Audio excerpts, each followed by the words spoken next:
अस्सलाम वालेकुम। हम लोग ने इलेक्ट्रिक थेरेपी की सीरीज़ स्टार्ट की हुई थी जिसमें इंफ्रारेड रेडिएशन का चैप्टर स्टार्ट किया है, जिसकी 2 वीडियो मैं अपलोड कर चुकी हूँ और उसमें मैंने फिजियोलॉजिकल इफेक्ट्स जो होते हैं इंफ्रारेड रेडिएशन के और इंफ्रारेड रेडिएशन को हम जनरेट कैसे कर सकते हैं, ठीक है, ल्यूमिनस और नॉन ल्यूमिनस जनरेटर का मैंने डिस्कस किया था। आज हम लोग पढ़ेंगे थेराप्यूटिक इफेक्ट्स और यूजेस क्या होते हैं हमारे पास। अगर कोई पेशेंट आता है, ठीक है, रिहेबिलिटेशन डिपार्टमेंट में, तो इंफ्रारेड रेडिएशन से अगर उसे डील करते हैं तो उसको क्या फ़ायदा होगा। सबसे पहली चीज़ रिलीफ ऑफ पेन, ठीक है। अगर पेशेंट हमारे पास आया है किसी चीज़ बॉडी की किसी भी पार्ट का, वो कह रहा है कि मुझे पेन है, तो पेन को रिलीव करने के लिए हम दे सकते हैं। अगर माइल्ड हीटिंग देंगे तो सीडेटिव इफेक्ट आएगा, ये बात याद रखनी है। स्ट्रॉन्ग हीटिंग से इरिटेटिंग इफेक्ट, क्योंकि स्ट्रॉन्ग हीटिंग की वजह से आपकी नर्व जो है वो इरिटेट होती हैं और उसकी वजह से इरिटेटिंग इफेक्ट्स आते हैं हमारे पास।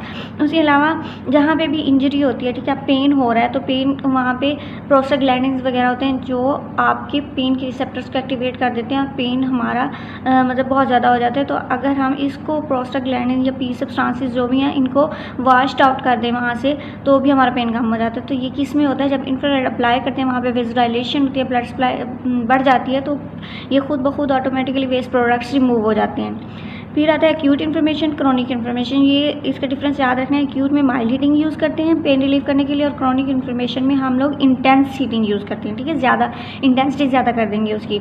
फिर हमारे पास आता है नेक्स्ट मसल रिलैक्सेशन।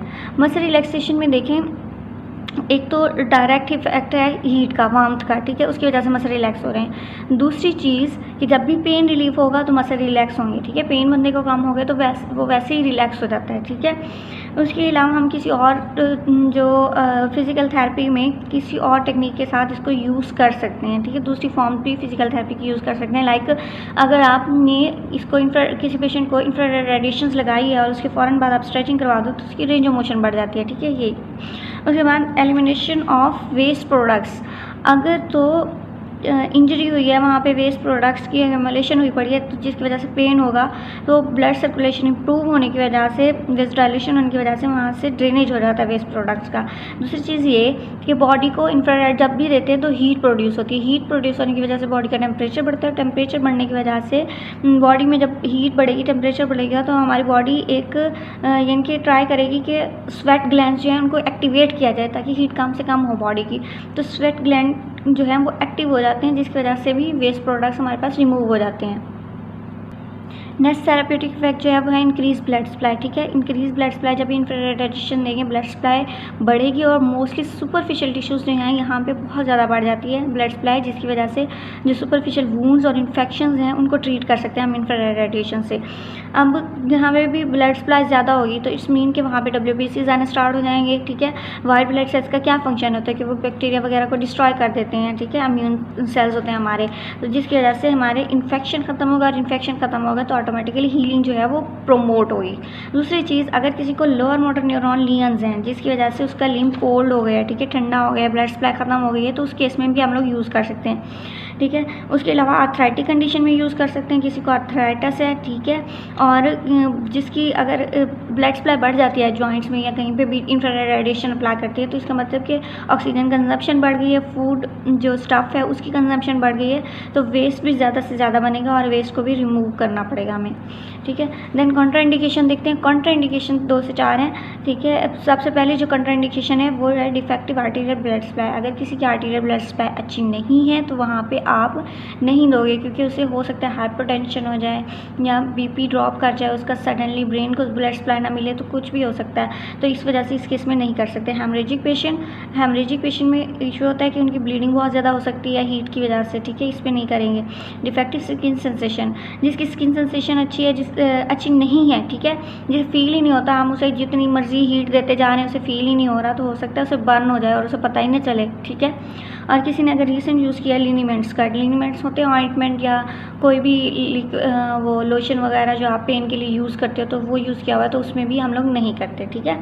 इसके अलावा हम लोग डेंजर्स पढ़ लेते हैं। नेक्स्ट पार्ट में मैं इंशाल्लाह इसकी टेक्निक्स बताऊँगी कि इंफ्रारेड को लगाते किस तरह से हैं। अब इसके डेंजर्स में देखें, सबसे पहला डेंजर जो है हमारे पास बर्न है, ठीक है। बर्न कैसे हो सकता है कि एक पेशेंट को हमने इंफ्रारेड रेडिएशन लगाई, उसको प्रोसीजर सही तरह से समझ नहीं आया, ठीक है। और उसने हमें बताया ही नहीं कि उसको ओवर हीटिंग हो रही है, ज़्यादा हीट फील हो रही है, ठीक है। ओवर हीटिंग की वजह से बर्न होगा और क्या हो सकता है कि पहले रेड पैच बनेगा, उसके बाद कोई ब्लिस्टर वगैरह बन सकता है ओवर हीटिंग की वजह से, ठीक है।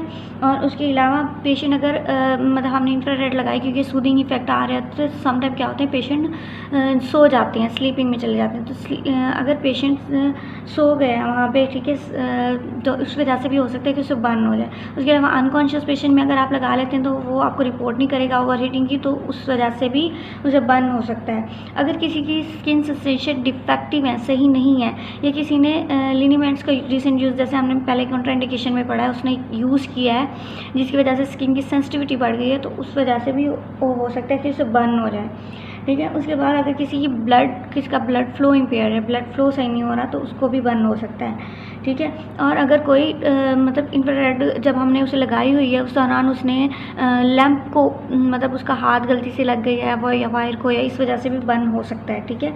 और अक्सर हम लोग टनल यूज़ करते हैं इंफ्रारेड के ना, टनल में अगर कोई ब्लैंकेट वगैरह यूज़ कर लिया या पिलो रख लिया तो वो भी फायर पकड़ सकता है, कैच कर सकता है। तो ये सारे हो जाते हैं कि बर्न की वजह से, ठीक है। फिर हमारे पास आता है इलेक्ट्रिक शॉक। इलेक्ट्रिक शॉक क्या है कि लाइव वायर को आपने डायरेक्ट टच कर लिया, ठीक है। और जब आपने टच किया, वायर को टच किया, ठीक है, वहाँ पे उस पर मेटालिक केसिंग वगैरह नहीं थी और आपको करंट लग सकता है, ठीक है। फिर है हमारे पास प्रेसिपिटेशन ऑफ गैंग्रीन, ठीक है। आप देखते हैं गैंग्रीन क्यों होता है।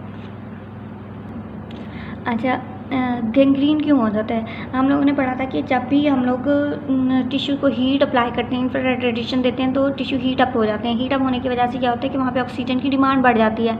ऑक्सीजन की डिमांड बढ़ेगी तो वहाँ पे ऑटोमेटिकली मेटाबॉलिज्म जो है वो बढ़ जाएगा।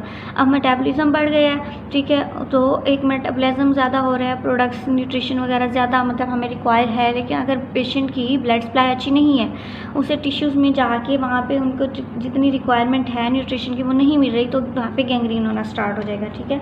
फिर आता है हेडेक। हेडेक क्यों होगा? अगर आपने हॉट इन्वायरमेंट में, ठीक है, पहले ही गर्मी थी, आपने और ज़्यादा हीटिंग अप्लाई कर दी और उसके अलावा उसको स्वेटिंग नहीं हुई पेशेंट को, तो हो सकता है उसको वाटर डेफिशिएंसी की वजह से, डिहाइड्रेशन की वजह से, ठीक है, उसको हेडेक हो जाए, ठीक है। कॉन्स्टिपेशन। अच्छा, कॉन्स्टिपेशन इस वजह से होती है कि आपका जो अगर स्वेटिंग हो रही है और उसकी वजह से वाटर लॉस हो गई है, डिहाइड्रेशन हो गई है, तो उसकी वजह से हो सकता है कि कॉन्स्टिपेशन हो जाए पेशेंट को। फेंटनेस भी इसी वजह से होता है कि स्वेटिंग हो रही है, ठीक है, जो वाटर था वो रिमूव हो गया है और उसकी वजह से ब्रेन को सही तरह से मिला नहीं है वाटर, तो उसको क्या हो जाएगा, फेंट हो जाएगा बंदा। इसके अलावा एक्सेसिव स्वेटिंग की वजह से ब्लड सप्लाई नहीं मिली, ठीक है। वाटर तो एक अलग चीज़ है, ठीक है, ब्लड सप्लाई नहीं अच्छी मिली ब्रेन को, और ब्रेन को ब्लड सप्लाई ना मिले तो बंदा फेंट होने लग जाता है, ठीक है।